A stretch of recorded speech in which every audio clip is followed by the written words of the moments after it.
사무엘하 12장 8절부터 15절까지 교독하겠습니다. 제가 먼저 읽습니다.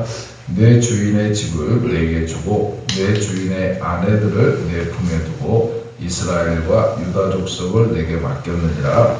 만일 그것이 부족하였을 것 같으면 내가 내게 이것저것을 더 주었으리라. 그런데 어찌하여 내가 여호와의 말씀을 업신여기고 다 우리의 악을 행하였느냐. 내가 달러 햇사람 우리아를 시되 암몬 자손을 날려 죽이고 그의 아내를 빼앗아 그의 아내로 삼았도다. 이제 내가 나를 업신여기고 햇사람 우리아의 아내를 빼앗아 내 아내로 삼았은즉 칼이 내 집에서 영원토록 떠나지 아니하리라 하셨고, 여호와께서 또 이와 같이 이르시기를 보라 내가 너와 내 집에 재앙을 일으키고 내가 내 눈앞에서 내 아내를 빼앗아 내 이웃의 주인이 그 사람들이 네 아내들과 더불어 백주의 중심을 하리라. 너는 은밀히 행하였으나 나는 온 이스라엘 앞에서 백주의 일을 행하리라 하셨나이다 하니,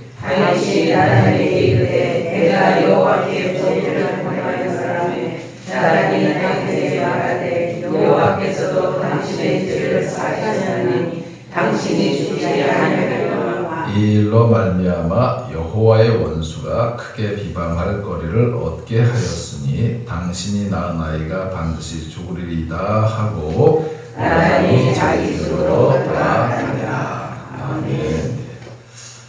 오늘 이 말씀 12장에 있는 말씀, 지난 시간에도 부분을 좀 살펴본 내용인데, 다윗이 자신이 저지른 죄악을 그냥 넘기려고 했습니다.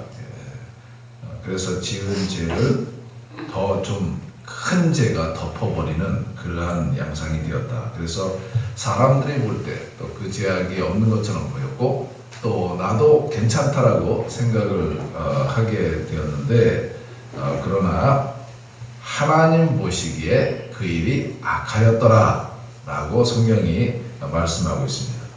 그러니까 우리의 문제가 어디에 있는가, 이거를 우리에게 깨우쳐주는 거예요. 그러니까 오늘도 어떤 나의 일들 가운데 있어서 그것이 내가 덮어버리고 내 실수, 내 죄, 이런 허물들을 내가 덮어버리면 아무 문제가 없다. 사람들이 볼 때 이 문제가 아무 상관이 없다, 이렇게 우리가 생각할지 모르지만 그게 중요한 게 아니라는 거죠. 하나님 보시기에 좋았더라, 이게 보다 더 중요하다는 거예요. 그래서 오늘 우리가 하나님 보실 때에 나의 삶의 행동과 어떤 걸음과 모든 환경과 만들어가는 것들이 하나님 보시기에 좋아야 하는 거예요. 하나님 보실 때 오늘 우리의 생활이 하나님 보시기에 심히 좋았더라라고 하는 그러한 인정받는 하루가 되길 주로 축복합니다. 자, 그래서 이러한 내용을 가지고 지난 시간에 살펴보았는데, 오늘도 계속 이어서 좀 말씀을 좀 보도록 하겠습니다. 8절과 9절 말씀을 좀 집중해서 같이 천천히 읽어보겠습니다. 시작.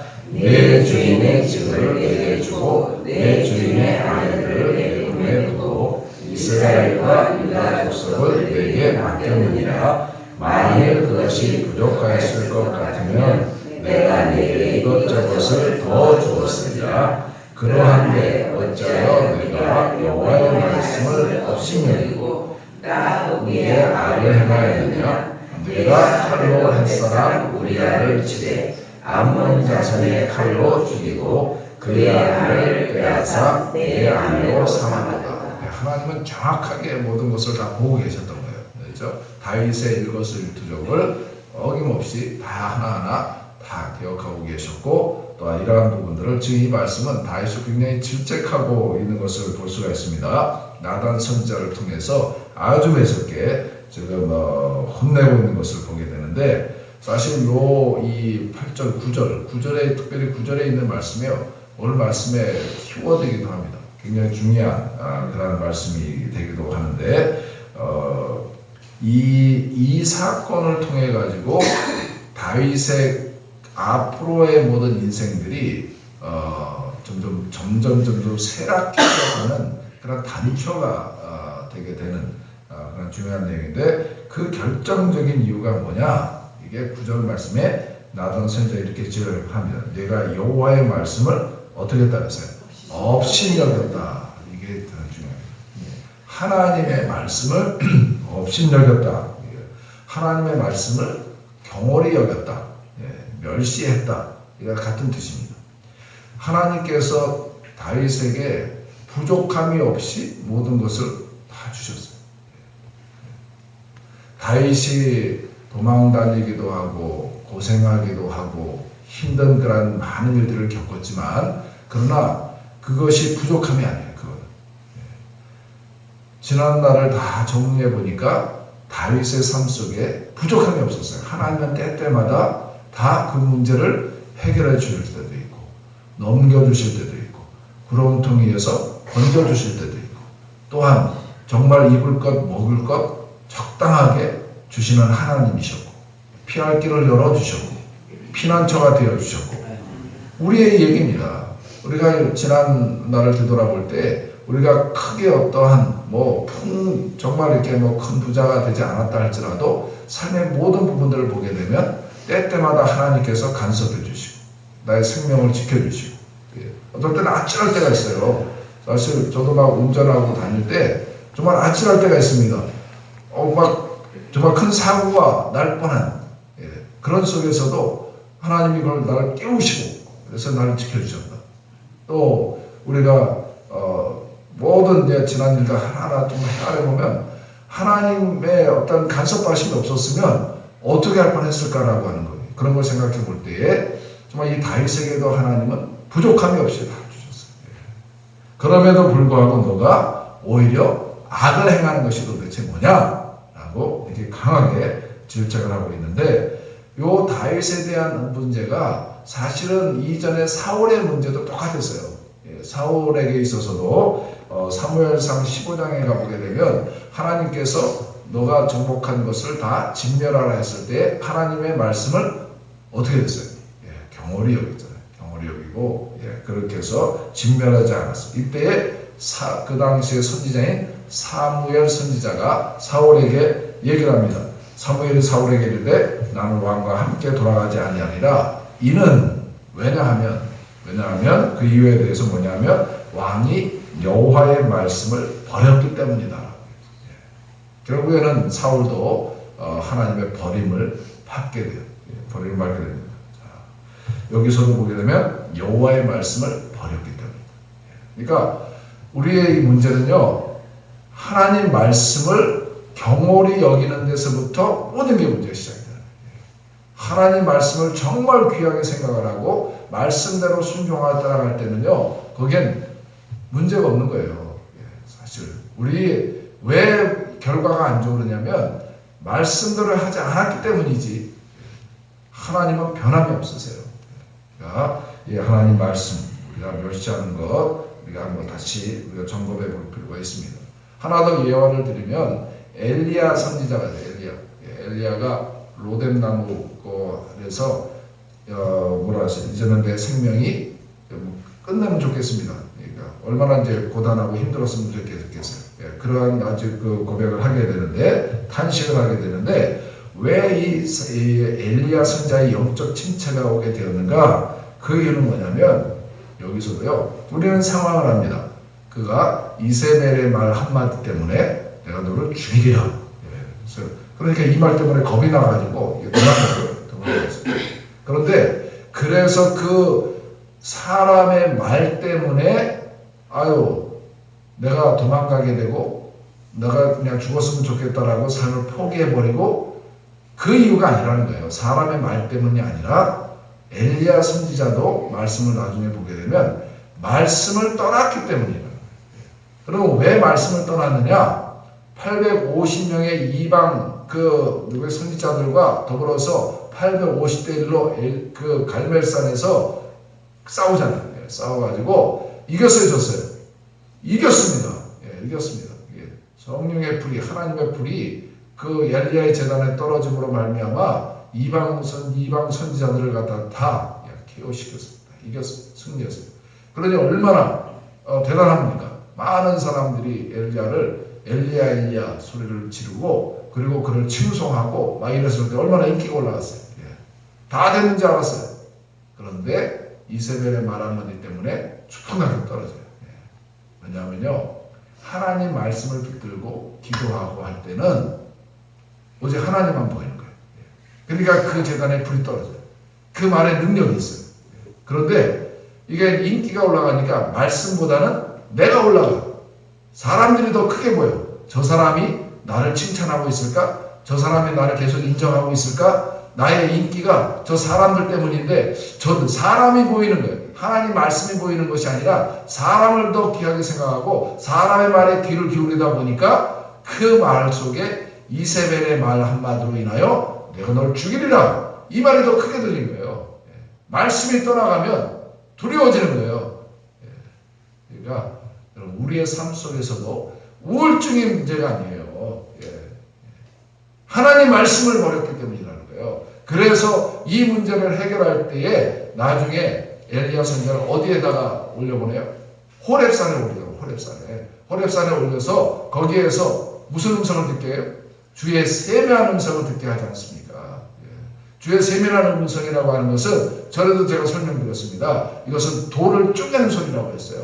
돌을 쪼개는 소리는 호렙산에 모세가 십계명을 받을 때 하나님 말씀을 받을 때 들렸던 소리하고 똑같은 소리예요. 이게 무슨 얘기입니까? 엘리야의 전체의 문제는 말씀이 떠났기 때문이라는 거예요. 그래서 다시 말씀 앞에 서게 하는 거예요. 하나님의 말씀을 듣게 하는 거예요. 오늘 이 새벽 시간이 여러분의 인생의 문제 가운데 말씀이 떠나 있었다면 다시 말씀을 듣는 이 새벽 시간이 되길 주의 이름으로 축복합니다. 아멘. 말씀이 살아있습니다. 바로 그것을 지적하고 있는 것을 알 수가 있습니다. 자, 그러면 10절부터 12절까지 말씀을 다시 한번 읽겠습니다. 10절부터 12절까지 시작. 이제 내가 나를 없이누리고 햇사람 무리하게 하늘 가사 내 안으로 삼았은즉 칼이 내 집에서 영원토록 떠나지 아니하리라 하시고 여호와께서 또 이와 같이 이르시기를 내가 너와 그 집에 재앙을 일으키고 내가 내 눈앞에서 내 아내를 빼앗아 내 이웃들에게 주리니 그 사람들이 내 아내들과 더불어 백기에 동침하리라. 너는 은밀히 행하였으나 우리 온 이스라엘 앞에서 백기의 일을 행하리라 하셨나이다. 자, 그런데 나단 선지자를 통해서 다윗이 이제 죄를 범했죠. 그 나단 선지자를 통해 가지고 다윗을 어떻게 했어요? 용서를 그럼에도 불구하고 용서를 해줬습니까? 안 해줬습니까? 용서를 해줍니다. 그런데 사울은 어떻게 돼요? 사울은 용서가 안 됐어요. 그러면 우리가 좀 궁금해지는 게 뭐냐면 사울이 지은 죄와 다윗이 지은 죄에 대한 이러한 부분에 있어서 우리가 생각 안 할 수 없어요. 똑같이 죄를 지었는데 왜 다윗은 용서해주고 사울은 용서해주지 않았을까? 이 이유에 대해서 하나만 우리가 살펴볼 수 있는 것은 뭐냐? 태도에 있어요. 태도. 사울은 계속 변명을 합니다. 그렇죠? 사울은 우리가 말씀하잖아요. 누가 어떻게 하나님께서 진멸하라고 했는데 어떻게 너의 그 장막에 안에서 뭐죠? 소울음 소리가 나고 이게 뭐냐 도대체. 그러니까 다 변명하잖아요. 내가 실한 것을 사실은 가져왔는데 나를 위해 쓰려고 하는 것이 아니라 하나님의 제사를 드릴 때 이게 변명하는 거예요. 태도에 있어요. 그런데 다윗은 나단 선지자의 하나님의 질책을 받았을 때 어떻게 했어요? 이렇게 했어요. 내가 죄인입니다. 나를 불쌍히 여겨주소서. 바로 이게 다른 거예요. 우리는 넘어질 수 있습니다. 실수할 수 있습니다. 오늘도 또한 여전히 우리의 삶 가운데 정말 하나님 되게 만들지 못하는 우리의 여러 가지 연약한 부분이 있을 수 있어요. 그러나 우리가 사울의 태도로 설 것인가 아니면 다윗의 자세로 우리가 볼 것인가는 대단히 중요한 거예요. 하나님 앞에 우리가 더 겸손히 나를 용서해 주옵소서. 그래서 이렇게 다윗이 죄를 사함을 받게 되는데 자 그런데 여기에서요 그럼 또 하나 궁금한 게 있어요. 이 얘기하고 오늘 말씀을 정리합시다. 다윗이 이제 우리아의 아내인 누구야? 바세바를 이제 우리아는 이제 죽고 바세바를 자기의 아내로 이제 삼습니다. 아내로 삼아가지고 거기에서 다윗과 바세바 사이에 아이가 태어납니다. 아이가 태어났는데 아이가 태어났는데 살았어요, 죽었어요? 죽습니다. 그러면 하나님 죄를 용서해 주었는데 왜 아이를 죽게 합니까? 그러면 이 용서가 아닙니다. 하나님은 이런 거예요. 하나님은 죄를 용서를 해주되 그냥 용서를 해준다는 그 말은 하나님의 용서는 그냥 죄가 완전히 사라지는 게 아니에요. 죄는 있어요. 우리의 죄는 있어요. 내가 지은 죄는 있어요. 아담의 죄로부터 시작된 우리의 원죄는 있어요. 이 죄의 문제를 사라지게 만드는 것이 아니라 죄값을 치르게 하셨기 때문에 없어진 거예요. 이 죄값을 어디에서 치러졌어요? 예수님께서 치러주신 거예요. 하나님이 우리는 죄값을 치를 수가 없어요. 그런데 하나님이 그 죄값을 치러주셨어요. 그래서 우리가 죄도 용서받고 죄값도 지불되어졌다는 거예요. 이게 바로 구원이라는 거예요. 구원이에요. 그래서 하나님이 그의 독생자 아들 예수 그리스도를 십자가에 못 박혀 그 피값으로 저와 여러분의 죄가 사해졌고 죄도 용서해졌고 그래서 다시 우리가 생명을 얻게 되었다는 거예요. 놀라운 사실. 그래서 이 다윗의 이 사건을 통해 가지고 예수 그리스도의 모습이 나타나는 거예요. 그래서 다윗이 예수님의 예표다라고 말씀하고 있습니다. 오늘 여기까지 말씀을 나눕니다. 자, 오늘도 내가 죽을 수밖에 없었던 자리에 하나님은 예수님을 통해서 죄값을 지불하셨어요. 그리고 나의 넘어짐과 실수를 용서해 주셨어요. 그 바탕 위에서 오늘 새날을 맞이하는 거예요. 이거 얼마나 오늘이 감격스럽습니까? 그러니까 매일매일마다 우리가 보내는 달력의 한 장을 넘겨가는 그러한 날이 아니라 이 은혜의 감격스러운 날로 우리가 아멘으로 받아들이고 오늘도 하나님 은혜 가운데 오늘 기쁨으로 하나님의 영광을 높이기를 주 이름으로 축원합니다. 축복합니다. 기도합시다. 오신 하나님, 오늘도 우리의 생활을 주시고 하나님의 은혜의 날로 허락해 주셔서 정말 감격스러운 마음을 가지고 오늘 하루를 출발하게 하여 주옵소서. 그래서 정말 하나님의 기쁨이 되게 하시고 우리의 삶에도 정말 하나님이 원하시는 그런 일들을 우리가 행해 나가며 나의 삶 속에서도 더 많은 형통함이 이루어질 수 있도록 은혜 베풀어 주옵소서. 예수님의 이름으로 기도하옵나이다.